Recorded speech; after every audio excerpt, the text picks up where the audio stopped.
I think, you know, again, out of 700 poems, the remarkable thing is how many of them do hold up well as quality work. And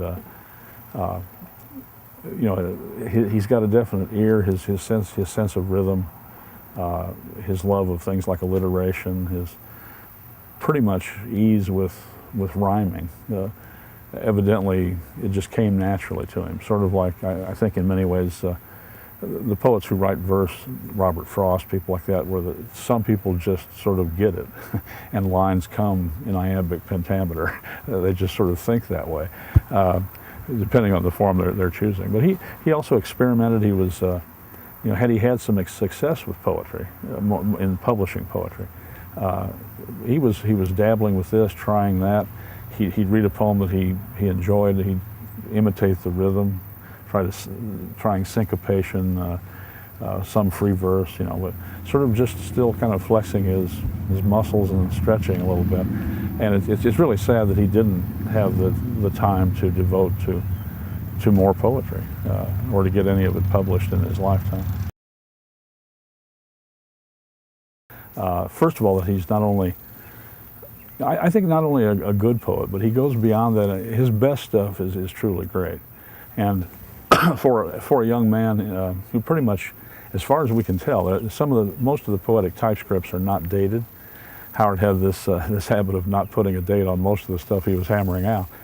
So a lot of you know, we know because they appear in a letter, let's say, that was mailed a certain day, that it must have been written prior to that date, obviously. Things like that, but we can only approximate. But it seems that most of the poetry was written before he was 25. And if not all of it that we have. And there's not much record of anything in his last few years that's poetic work. It's mostly getting the fiction done. So yeah, I think he's a prodigy in several ways. He was as a writer in general, and it's a fairly rare thing for somebody to be good at both poetry and fiction. There aren't too many who are good enough to master both. But I do think he fits in that group. You know, the ones who can. What's amazing is, of course, there's no doubt about the success he's had with his fiction, and that's. I think there's another sort of Howard boom happening now because of that, and the reawakening of interest in him. But what I think people will also realize when we get the poetry out there is that, hey, this guy was also a darn good poet. He's one of those, you know, and again, there are a few, Kipling, Poe, you know, there aren't too many people that have been able to be successful at both or to write quality stuff in both genres. And I think Howard really was that. His prose is very poetically fluid in its best places. He's sort of a prose poet on occasion, with his imagery, especially in his fiction. And I think Clyde Smith, who knew him at least as well as anyone, pretty much hits it on the head when he says at heart he was a poet.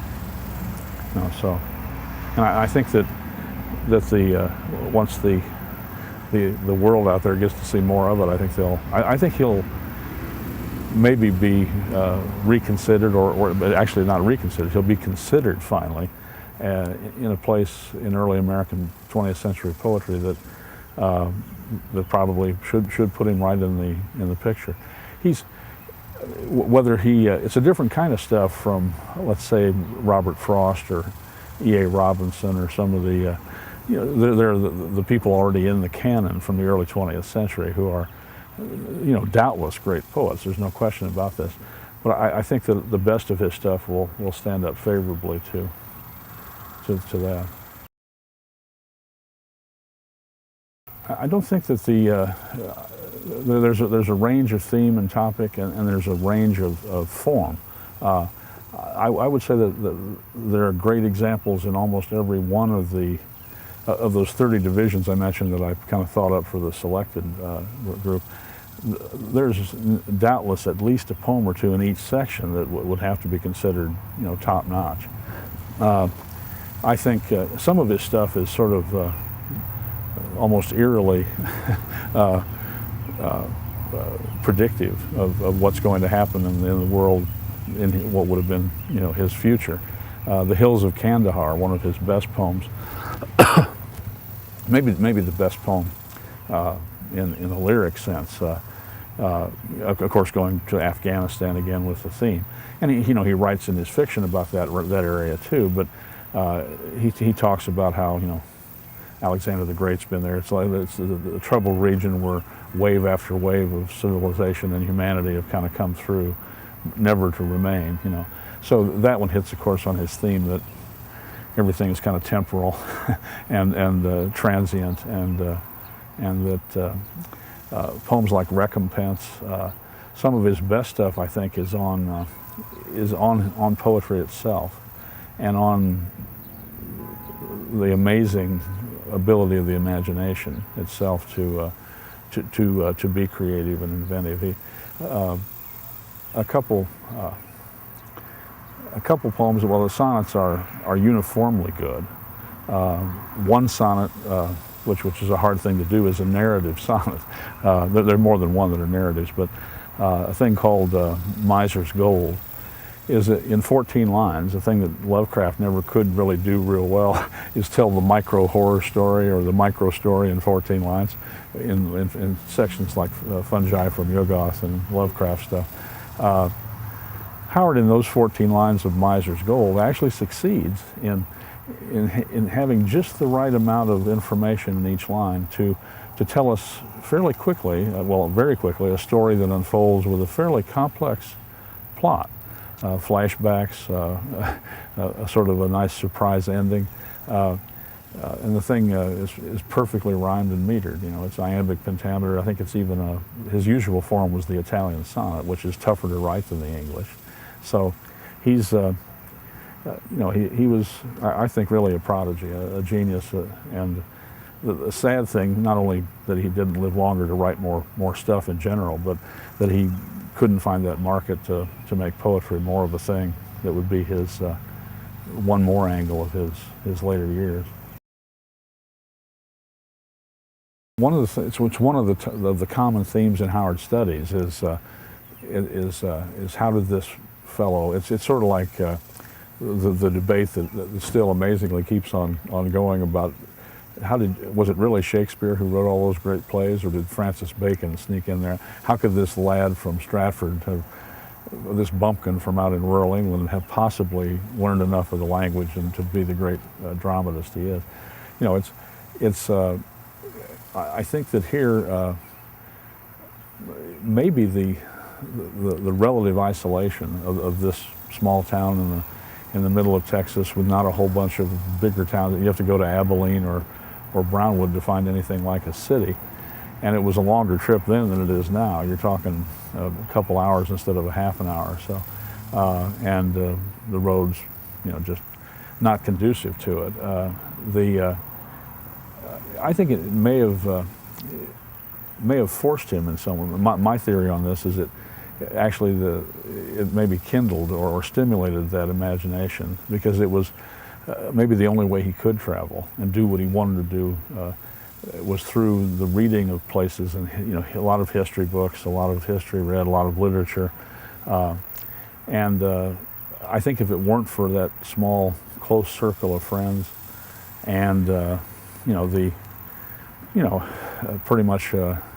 I see him as a pretty much everyday kind of guy too. In many ways, he's a lot of people look at artists and think, I think all artists in any art are probably eccentric to some degree, or they wouldn't be, if they were normal, let's put it that way, they wouldn't be the creative genius that they end up being. There's something more there that is yearning to get out or something.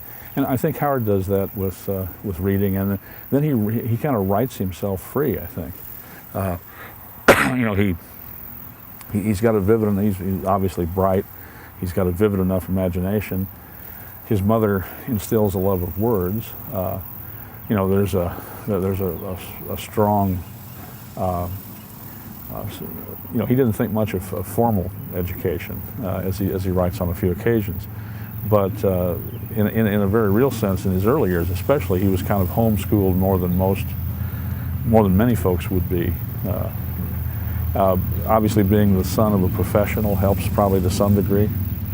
If Doc Howard had been a rancher around here instead of a doctor, maybe that maybe just the fact that here's some parents who are the environment is such that there's a chance for that mind to to kind of a spark to kindle something, and then he takes it from there. But it is as provincial an area, a little town as it is, it's and I think that maybe the lack of the fact that many of the townspeople looked at him as odd.